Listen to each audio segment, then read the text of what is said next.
Hello students, welcome to Jaspal classes.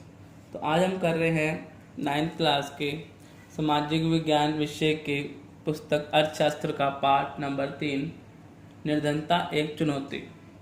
इस पाठ के हम मेन पॉइंट्स कीवर्ड सारे क्लियर कर चुके थे अपने पार्ट फर्स्ट में, एंड पार्ट 2 में हम इसके 1 अंक वाले प्रश्न कर चुके थे। ठीक है, तो अगर आपको ये चैप्टर और अच्छी तरह क्लियर करना है तो हमारे साथ पूरी वीडियो तक एंड तक बने रहिएगा। तो आज हम इसमें करेंगे 3 अंक वाले प्रश्न, वेरी इंपॉर्टेंट प्रश्न। ठीक है, तो हम स्टार्ट करते हैं चैप्टर अपना। ठीक है, 3 अंक वाले प्रश्न। तो हमारा फर्स्ट प्रश्न क्या है? भारत में निर्धनता रेखा का आंकलन कैसे किया जाता है? तो हमारा ये फर्स्ट क्वेश्चन है। तो आइए हम इसका आंसर करते हैं। तो ये हमारा फर्स्ट का आंसर। पहला पॉइंट इसका क्या है? भारत में निर्धनता रेखा का निर्धारण करते समय जीवन निर्वाह के लिए खाद्य, शैक्षिक और चिकित्सा संबंधी आवश्यकताओं पर विचार किया जाता है। यानी इसका पहला पॉइंट हमें क्या कह रहा है कि जब हम निर्धनता का आकलन करते हैं तो उसके लिए हम पहले क्या देखते हैं कि खाद्य वस्तु, खाने की चीज़ें, शैक्षिक व शिक्षा संबंधित, चिकित्सा संबंधित, स्वास्थ्य संबंधी, उस पर पहले विचार करते हैं।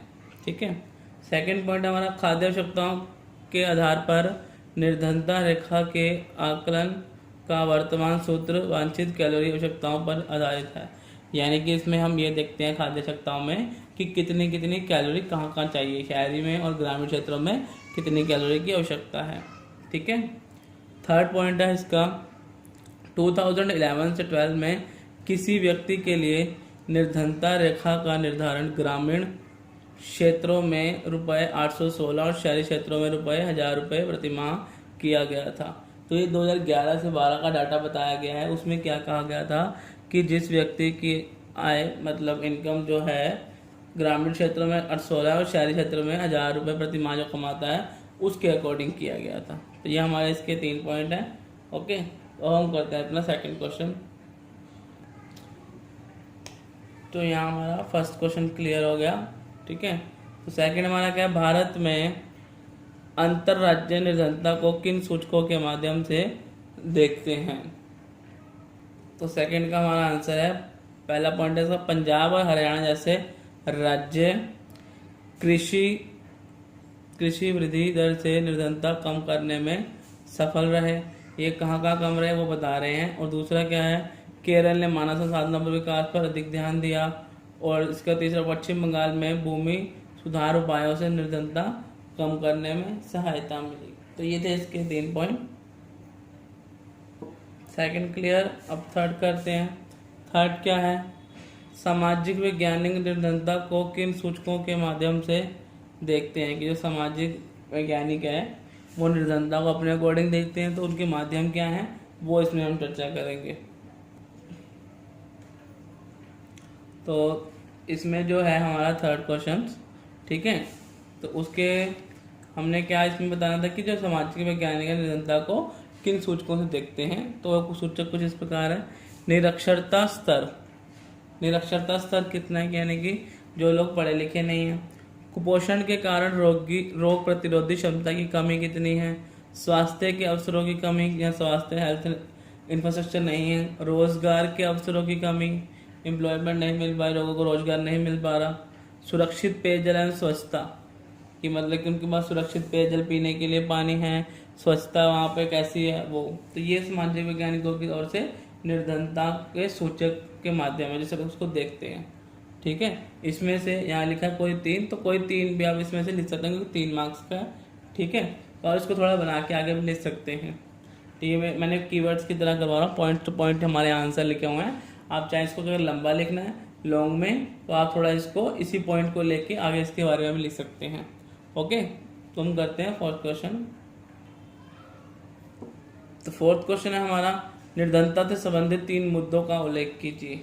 तो यहाँ निर्धनता से रिलेटेड जो 3 मुद्दे हैं वो बताने हैं।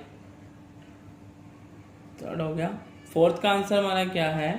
तो यहाँ निर्धनता से रिलेटेड 3 मुद्दे बताने थे। तो वो है भूमिहीनता, जिनके पास भूमि नहीं है। परिवार का आकार कैसा है, वो भी निर्धनता का एक प्रतीक है। बेरोजगारी, और एक मैंने फोर्थ पॉइंट और लिखा है निरक्षरता। तो ये भी हमारा किसका है? निर्धनता से संबंधी ही एक मुद्दा है। आप इनमें से 3 भी लिख सकते हैं, 4 भी लिख सकते हैं क्वेश्चन के अकॉर्डिंग। और आप बार बार आपको कह रहा हूँ, मैं पॉइंट्स पे लिखवा रहा हूँ, आप इसको आगे एक्सप्लेन भी कर सकते हैं पॉइंट्स को, ठीक है। 5th क्वेश्चन है हमारा, उन सामाजिक और आर्थिक मुद्दों का उल्लेख कीजिए। यहाँ पे बता रहा है, इसमें हमें सामाजिक और आर्थिक मुद्दों का उल्लेख करना है, ठीक है। तो 5th है हमारा, फर्स्ट पॉइंट है इसका सामाजिक का। सामाजिक समूहों में कौन से आते हैं? SC ST जाति, मैंने आपको बताया था पिछली वीडियो में। अनुसूचित जाति और अनुसूचित जनजाति के परिवार आते हैं। और सेकंड है आर्थिक समूहों में सर्वाधिक असुरक्षित समूह, जैसे ग्रामीण, कृषि, श्रमिक परिवार और नगरीय अनियमित मजदूर परिवार आते हैं इसमें। और थर्ड है परिवार में भी महिलाओं, वृद्ध लोगों और बच्चियों को भी परिवार के उपलब्ध साधनों से वंचित किया जाता है। तो ये कुछ थे हमारे सामाजिक और आर्थिक मुद्दे जिनका उल्लेख इसमें किया गया है, ठीक है। नेक्स्ट है हमारा 6th क्वेश्चन, क्या है?